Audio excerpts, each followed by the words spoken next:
sëriñ Tuubaa xaadu lahu lahu maxtaara lahu mas naa wax ni kuy wut yàlla dangay jàppe nit ñépp ni ku faatu yow ngay dund,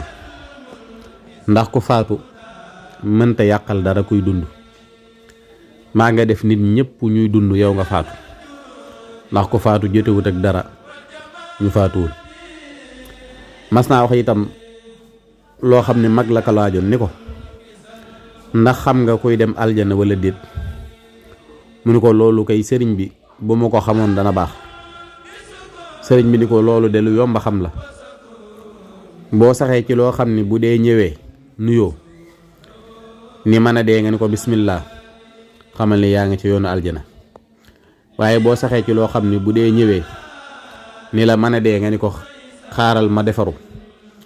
xamal ni yaa ngi ci yoonu safaan ba. loolu nag kon moo tembeeg waxam ji mu naan wadum ala alladi alayhi tasbutu law jaaka al mawtu kama qad sabatu. yàlla ni ko yàlla dollee fayal.